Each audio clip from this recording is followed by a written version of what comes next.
Hello বন্ধুরা, আসসালামু আলাইকুম। কেমন আছেন আপনারা সবাই? আশা করি ভালো আছেন, সুস্থ আছেন। সবাই সবার পরিবার পরিজনকে নিয়ে হোক আলহামদুলিল্লাহ, আল্লাহর অশেষ রহমতে আমিও ভালো আছি বন্ধুরা। আমার প্রতিদিনের মতো নতুন দিনের নতুন আরেকটি ভিডিও নিয়ে হাজির হয়ে গেলাম আপনাদের মাঝে। ডেলি লাইফের ভালো লাগাগুলো শেয়ার করব একটুখানি। তো যাই হোক বন্ধুরা, আজকে সকালবেলা কিন্তু অফ ক্যামেরাতে আমি নাস্তা খেয়েছি। আর প্রতিদিন না তো শুরুই করি রান্নাঘর দিয়ে। আজকে ভাবলাম যে আজকে আর রান্নাঘর দিয়ে শুরু করব না, ভালোও লাগে না, প্রতিদিন একঘেয়েমি হয়ে গেছে।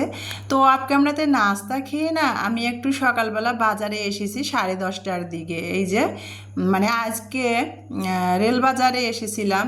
তো এই যে দেখেন, তারপরে বাজারে এসেছি, এসেই আর কি প্রথমে ঢুকলাম আর কি, হেঁটে হেঁটে বাজারে চলে আসলাম শর্টকাট রাস্তা ধরে। এসে আর কি কাঁচা শাক সবজি আর কি কিনবো, মাছ মাংস না, মানে টুকিটাকি একটি কাঁচা শাক সবজি কিনবো। আর মেয়ের জন্য আর কি ওষুধের জন্য ফার্মেসিতে এসেছিলাম। তো ওষুধের জন্য ফার্মেসিতে এসেছি না সকালবেলা 10টা বাজে, অথচ ওষুধের দোকান খোলে নাই। তো সেই জন্য ভাবলাম যে 2 পা এগিয়ে আইলাম যে বাজার কাঁচা তরকারি কী পাওয়া যায়, ভালো লাগলে কিছু আর কি কিনবো। তো দরদাম করতেছিলাম, দেখতেছিলাম। তারপরে কিন্তু আমি যেটা কি বলে, এটাকে ডুমুর বলে, তো ডুমুর কিনলাম আর কি 20 টাকা কেজি, হাফ কেজি ডুমুর নিয়েছি। তারপরে আর কি মানে হালকা পাতলা কলা নিয়েছি, মেয়েরা তো কলা পছন্দ করে, কলা নিয়েছি। আর মেল থেকে আর কি যে মেল থেকে আমি তেল কিনি, সরিষার তেল, ওখানে আর কি চিনি। বাজারে দেখা যায় কনফেকশনারির দোকানগুলোতে চিনি 110 টাকা। আর সে পরিচিত যে দোকানটা থেকে আমি মেলে তেল কিনি, ওনারা চিনিও রাখছে দোকানে, ওখানে চিনি নিলাম 105 টাকা করে কেজি। আর আলু নিয়েছি হাফ কেজি, 18 টাকা কেজি আলু।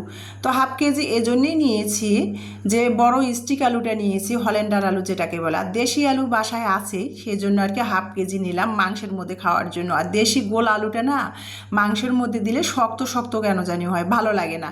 গোলা আলুটা, দেশি গোলা আলুটা ভাজি করলে কিন্তু খেতে ভালো লাগে, আর গোলা আলুটার ডাল রান্না করলে ভালো লাগে। তো আমি তো আবার ডাল রান্নায় আলসামাই করি, আমার মেয়েরা ডাল পছন্দ করে, আমি কিন্তু অলসতা করি ডাল রান্না করতে, কেন জানি আমার ভালোই লাগে না। তো সেই জন্য আর কি হল্যান্ডার আলুটা আনলাম মাংসে খাওয়ার জন্য হাফ কেজি। তো তারপরে মেয়েদের জন্য একটা চালতা নিয়ে এসেছি, চালতাটা আর কি বেশি নিলাম না, চালতা কাটতে কিন্তু খুবই কষ্ট, আর চালতা কিন্তু খুবই বিজিল বিজিল, রিক্স আর কি, হাত কাটার ভয় থাকে। একটুখানি ঝালমরিচ খাওয়ার জন্য একটা চালতা নিয়ে আসলাম 10 টাকার। এই যে পেয়ারাটা 22 টাকা নিল, ওজন দিলাম আর কি, ইলমা পেয়ারা মাখা খাবে। আর ইমানি আবার চালতা পছন্দ করে, তো ইমানির অনেক জ্বরও, তো ভাবলাম যে চালতা নিয়ে যায়, যদি খায় কেটে দিব, মানে ঝালমরিচ করে দিব, জ্বরের মুখ ভালো লাগবে। তো তারপরে বাজারগুলো আমি কি কি নিয়ে আসলাম হালকা পাতলা সেটাই দেখতেছি। আর ইলমার জন্য একটা পেয়ারা নিয়ে এসেছি, পেয়ারাটা 22 টাকা নিয়েছি। আর এই যে আনারস 120 টাকা জোড়া। তো আমি দরদাম করে 1 পিস আনারস আনলাম, বেশি বেশি আনারস আনলে না খাওয়া হবে না, ফ্রিজে রাখলে তাছাড়া আনারস ভালো লাগে না। 1 পিস আনারস আনলাম 50 টাকা দিয়ে। এই যে তারপরে একটা পথে আসার পথে কুশায়ের আমরা বলি এটাকে আঞ্চলিক ভাষা, এটা অবশ্য শুদ্ধ ভাষা আখ। আখ কিনলাম ভ্যান গাড়িওয়ালার কাছ থেকে, 30 টাকা চাচ্ছিল, 25 টাকা দিয়ে একটা আখ নিয়ে আসলাম। আমার মেয়েরা না আখ খেতেই চায় না, মানে শক্ত দেখে খেতে চায় না, ভাবলাম যে সব কিছু মেয়েদের বাচ্চাদের খাওয়াতে হয়। তো আখ একটা কিনলাম আর কি 25 টাকা দিয়ে, মেয়েদের আর কি ছুরি দিয়ে কেটে ঠুমা ঠুমা করে বাটিতে দিব, ছোটো বাচ্চার মতো আমার মেয়েরা আর কি, তাহলে খাবে, তাছাড়া খাবে না। তো আখ একটা কিনলাম, আর যে গরম পড়েছে সেজন্য আখ নিলাম। আর এই যে সকালে যে উদ্দেশ্যে বাজারে গিয়েছিলাম ফার্মেসিতে, তো তারপরে আর কি ফার্মেসি বন্ধ ছিল, বাজার করে বাসায় বাজারগুলো রেখেই না আবার নিচে নামছি 3তলায়, বাসায় বাজারগুলো রেখে। তারপরে 11টার দিকে ফার্মেসি খুলছে, তারপরে এই যে ওষুধ নিয়ে আসলাম। ইলমার অ্যালার্জির ওষুধ শেষ হয়ে গিয়েছিল, ডক্টর যে প্রেসক্রিপশানে ওষুধ দিয়েছিল সেগুলো শেষ হয়েছে, আবার নিয়ে আসলাম ইলমার জন্য 300 টাকার ওষুধ। আর আমার জন্য আর কি 4টা ফিক্সোফেনাডিন নিয়ে আসেছি। বেশি পরিশ্রম করলে মেরুদণ্ডের ব্যথায় টনটন করে আর কি, মেরুদণ্ড, সেই জন্য আর কি সবসময় ওষুধ খাই না, যখন বেশি ব্যথাটা বাড়ে তখন আর কি ওষুধ খাই, ধোয়া মোছা করলে আর কি ব্যথাটা বাড়ে। তো যাই হোক, এই যে হাফ কেজি আলু যে নিয়ে আসলাম আর কি, তো সেটা আর কি ঢালতেছিলাম। আর এখানে না ওই যে আগের ছিল আর কি ওই যে দেশি গোল আলুটা, এই দেশি গোল আলুটা ডাল বা আলুর দম বা এই যে ভাজি করলে ভালো লাগে, কিন্তু মাংসের মধ্যে দিলে অতটা কিন্তু ভালো লাগে না, শক্ত শক্ত হয়। সেজন্য হাফ কেজি আলু আছে। আর আলুগুলো না দেখেন, মানে ইলমার বাবা 5 কেজি আলু এনে দিয়ে গেছিলো, দেশি আলু। তো আলুগুলো না কেন জানি পচে যাচ্ছে। তো গামলার মধ্যে রেখেছি, খোলামেলা সোপার তলে রেখে দিয়েছি, পচে যাচ্ছে। তো সেজন্য আর কি বেশি আনলাম না, অল্প করে আনবো, খাবো, শেষ হবে আবার আনবো। টাকা ইনটেক বাজার করে টাকা বন্ধ করে রাখা আমি পছন্দ করি না, ইলমার বাবাও পছন্দ করে না। যখন খাবো শেষ হবে আবার নিয়ে আসবো। তারপরে পেঁয়াজ আর কি আছে, তারপরেও হাফ কেজি পেঁয়াজ নিয়ে এসেছি, মানে শেষ হলে আবার কার কাছে যাব। তারপরে নিয়ে আসলাম হাফ কেজি পেঁয়াজ। পেঁয়াজ 80 টাকা ছিল, পেঁয়াজের দাম একটু কমছে, 70 টাকা হয়েছে। আর এখানে আমি মানে কেক বিস্কিট আছে, তারপরে চা, আমি তো আবার আবার চা দিয়ে খাওয়ার জন্য না 250 গ্রাম টোস্ট নিয়ে আসলাম, 45 টাকা নিল। আকবরিয়ান যে খোলা টোস্টগুলা। তারপরে এই যে পেঁয়াজটা ঢাললাম। ভিডিওটা A to Z কিন্তু আমার অনেক সুন্দর আর কি, ভিডিওটা আমি সুন্দর করে আজকে করেছিলাম। আর ওই যে বললাম কালকেও আমার ভিডিও সুন্দর করা ছিল, এডিট করে যখন ভিডিওটা আমি এডিট করি, এডিটে যেয়ে না ভিডিওটা আটকে আটকে আসে, বুঝলি না কি সমস্যা হয়েছে। আমি তো অতটা কিছু বুঝি না, ইলমার বাবা আসলে আর কি মোবাইলের সমস্যা, এডিটের কি প্রবলেম হয়েছে ইলমার বাবাকে দেখাবো। তো যাই হোক, আর নতুন সেট তো আমি সেরকম কিছু বুঝতেছি না, সব ঠিক থাকে। ভিডিও চেক করি, এডিট করি, যখন মানে ভিডিওটা ভয়েস ওভার করতে যাব তখন ভিডিওটা না আটকে আটকে আসে। আবার নতুন করে ভিডিওটা আমাকে ওই যে যেগুলো আটকে আটকে আসে সেগুলোকে কেটে সেটে আর কি ভিডিওটাকে আমার ঠিক করে ভয়েস ওভার করতে হয়। কি সমস্যা আমি কিছু বুঝতেছি না। তো যাই হোক, তারপরে বন্ধুরা এই যে বাজারগুলো গুছালাম, কি কি বাজার নিয়ে আসলাম। এসে কিন্তু মেয়েকে আবার ইমানির জ্বর শুয়ে আছে, উদ্ভাসে পরীক্ষা দিয়ে আসলো, মেডিকেল প্রস্তুতি মানে প্রি মেডিকেল যেহেতু ভর্তি করাইছি। এসে মেয়ে আর কি মাথা ঘুরে পড়ে গিয়েছিল, এত জ্বর উঠেছে।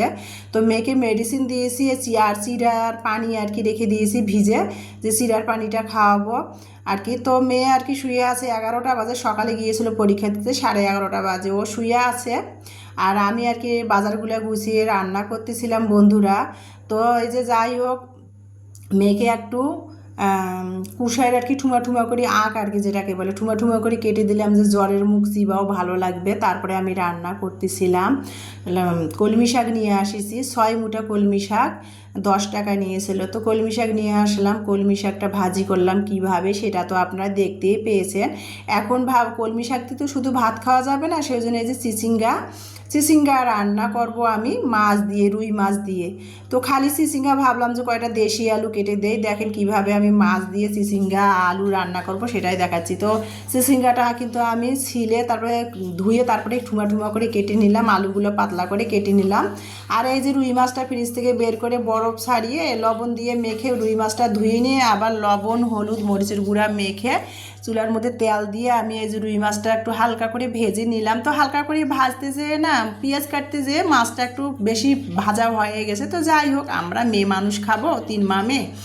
তারপরে এই যে রেগুলার মশলা যে দিয়ে আমরা যে মাছের মধ্যে যে রেগুলার মশলাগুলো ব্যবহার করে থাকি, সেই মশলাগুলো দিয়ে কিন্তু আমি এখানে কষিয়ে নিচ্ছিলাম আর কি। নিয়ে তারপরে চিচিঙ্গার আলুটা দিয়ে কষিয়ে নিব বন্ধুরা। আর রান্না তো আমার আপুরাও অনেক সুন্দর সুন্দর রান্না করতে পারে, আমি আর A to Z কি আর কি ডিটেলসে বলবো বলেন আর কি। আর একটা কথা কি বন্ধুরা, মানে আমাদের শেখার কিন্তু শেষ নাই। যেমন আমরা ছোটোর কাছে যেটা জানি না শিখবো, আবার অনেকে ছোটোরা বড়োর কাছে শিখবে, শেখার কোনো কিছুর শেষ নাই। আর যেটা জানি না আমরা, সেটা কিন্তু ছোটোর কাছে, যেটা ছোটোরা জানে, বয়সে যারা ছোটো তাদের কাছে স্বীকার করে, বা না জানলে তাদের কাছে ছোটো হয়ে শিখতে কিন্তু আমি মনে করি কোনো আর কি লজ্জার কোনো কিছুই নাই। তো যাই হোক বন্ধুরা, তারপরে এই যে মশলাটা কষাচ্ছিলাম আর কি। আর আমার আপুরা তো অনেক সুন্দর সুন্দর করে রান্না করে। আর এখন তো সোশ্যাল মিডিয়ার যুগ আর কি, আমরা যারা আমাদের মতো আর কি নতুন দাম্পত্য জীবন শুরু করেছে, তারা তো মানে সোশ্যাল মিডিয়ার যুগ, তারা তো অনেক কিছু ইউটিউব দেখে দেখে শিখতে পারে। শুধু রান্না না, অনেক কিছু ইউটিউব দেখে শেখা যায়। তো যাই হোক, আমি তো নতুন দাম্পত্য জীবন শুরু করি নাই, আমার বিয়ে হওয়ার 20 বছর হয়ে গেল। তো যাই হোক বন্ধুরা, তারপরে আমি কিভাবে আমার স্টাইলে রান্না করি সেটাই আর কি, ভালো লাগাগুলো আমি একটুখানি ক্যামেরাবন্দি করে আপনাদের মাঝে শেয়ার করি, আমি কিভাবে খাই সেটাই। রান্না করি, কিভাবে চলি, সেটা আর কি ভালো লাগাটা শেয়ার করি। আমি যেহেতু একজন সাধারণ পরিবারে সাধারণ হাউসওয়াইফ, তো সেটা আর কি বন্ধুরা। তারপরে এই যে কীভাবে আমি চিচিঙ্গা আলুটা কষিয়ে নিলাম মাছ দিয়ে রান্না করার জন্য। এখন কিন্তু ম্যাজিক চুলাতে স্টিলের বাটিতে করে আমি গরম পানি বসিয়ে দিয়েছি। সময় থাকলে আর গরম পানি তরকারিতে যাই, আর যখন সময় থাকে না তখন কিন্তু আমি নর্মাল পানিটাই ঢেলে দিই। তো গরম পানিটা দিলাম, ভাবলাম তাড়াতাড়ি রান্নাটা হয়ে যাবে। ম্যাজিক চুলাতে পানিটা গরম করে কিন্তু তরকারিতে দিয়ে দিলাম। তারপরে তরকারিটা কিন্তু হয়ে গেছে। আমি ফ্রেশ হতে গিয়েছিলাম, ইলমা কিন্তু তরকারিটা দেখে নামিয়ে নিছে। ভাজা জিরার গুঁড়া দিয়ে বলে দিছিলাম, শিখে দিছি যে আম্মু তরকারিটা হলে লবণ দেখে ভাজা জিরার গুঁড়াটা দিও। তো সেটা ইলমা দিয়েছে, সেটা আর আপনাদের সাথে শেয়ার করা হয় নাই। তো যাই হোক বন্ধুরা, হয়ে গেল চিচিঙ্গা আলু দিয়ে রুই মাছের তরকারি। আর এখন আমি ওই যে চিচিঙ্গা যে রান্না করলাম না, চিচিঙ্গার যে পেটিটা বিসি বিসি একটু হয়েছে, সেটা তো আর রান্না করলে তরকারির সাথে ভালো লাগবে না। সেটা কিন্তু আমি চিচিঙ্গা থেকে বের করে রেখে দিয়েছিলাম, সেটা আর ফেলি নাই আমি। সেই চিচিঙ্গার পেটিটা আর বিসিটা সেটা আর কি আমি এখন ভর্তা বানাবো। তো ভর্তা কিভাবে বানাচ্ছি দেখেন। এখানে সামান্য 1 কাপ পরিমাণের মতো আর কি পানি দিয়ে সিদ্ধ করে নিলাম, 1 চিমটি হলুদ দিয়ে। তারপরে পেঁয়াজ কুচি, রসুন দিয়ে দিলাম, কয়েকটা রসুনের কোয়া দিয়ে। আমি ভর্তাতে কাঁচা তেলটা দিব না আর কি। আমার মেয়েরা ভর্তাতে না কাঁচা তেল কাঁচা পেঁয়াজটা পছন্দ করে না, সেই জন্য আর কি যে ভর্তাতে যে পরিমাণ তেলটা দিতাম সেটা কিন্তু আমি এই যে সেই সিদ্ধ করা চিচিঙ্গার বিচিতে দিয়ে দিলাম। দিয়ে পেঁয়াজে রসুনে চিচিঙ্গার বিচিটায় আবারও ভালো করে আমি তেলের মধ্যে ভেজে নিচ্ছি। দেখেন, ভেজে নিয়ে তারপরে কিন্তু এখন ভর্তা বানাবো। কাঁচা মরিচ নেই, আর বাজারে কাঁচা মরিচ ফ্রিজে ফ্রোজেন করা আছে, এমনি নাই আর কি। কাঁচা মরিচটা ফ্রিজে ফ্রোজেন করা আছে। আর বর্তমান বাজারে এখন কাঁচা মরিচ দাম একটু কমছে, 200 টাকা কেজি। তারপরও ভাবলাম যে তাহলে থাক, ফ্রোজেন করা কাঁচা মরিচ দিয়ে আর ভর্তা ভালো লাগবে না। শুকনো মরিচটা আমি কিন্তু তেলের মধ্যে একটু অফ ক্যামেরাতে ভেজে নিয়ে স্বাদ মতো লবণ দিয়ে এই যে মাটির বাটনাতে ভর্তাটা বানাচ্ছি, কোনো শিলপাটা কোনো ব্লেন্ডার ছাড়াই। আর আমি সব ভর্তাই কিন্তু বাদাম ভর্তা আর তিল ভর্তা ছাড়া আমি সব ভর্তাই কিন্তু মাটির বাটনাতে বানাই। আর আমাদের উত্তরবঙ্গে কিন্তু ঘরে ঘরে সবাইরই মাটির বাটনা আছে আর কি। সবাই আর কি মাটির বাটনাতে আমার জানা মতে ভর্তা বানায়, গ্রামের বউ বেটিরা। তো যাই হোক, মাটির ভর্তাটা বানালাম। ভর্তাটা কত সুন্দর, চিচিঙ্গার বিচির ভর্তাটা আঠালো হলো। এই যে রান্না, আর চিচিঙ্গার বিচির ভর্তা, কলমি শাক ভাজি, আর চিচিঙ্গা আলু দিয়ে রুই মাছের তরকারি। তো সেটা দিয়ে আর কি খাবারটা খাবো বন্ধুরা। খাবার খেতে খেতে আপনাদের মাঝ থেকে বিদায় নেব বন্ধুরা। আর বন্ধুরা, চিচিঙ্গার বিচির ভর্তাটা যে এতটাই আঠালো আর মজা হয়েছিল যে আপনাদের কি বলবো। তো শাক আর ভর্তা দিয়ে ভাতটা গেছে, আর শাক ভাজির সাথে কিন্তু যে কোনো ভর্তা কিন্তু ভালো লাগে। তো ভাবলাম যে মাছের তরকারি এখন খাবো না, শাক আর ভর্তাটা দিয়ে ভাত খাবো। তো বিসমিল্লাহ করে ভাতটা খাচ্ছি বন্ধুরা। ভাত খেতে খেতে আপনাদের মাঝ থেকে বিদায় নিব বন্ধুরা। সবাই ভালো থাকবেন, সুস্থ থাকবেন। আমার ভিডিওটি দেখার জন্য আপনাদের সবাইকে অসংখ্য অসংখ্য ধন্যবাদ জানাচ্ছি বন্ধুরা। নেক্সট ভিডিও দেখার সবাইকে আমন্ত্রণ জানিয়ে আজকের ভিডিও থেকে বিদায়। আল্লাহ হাফেজ।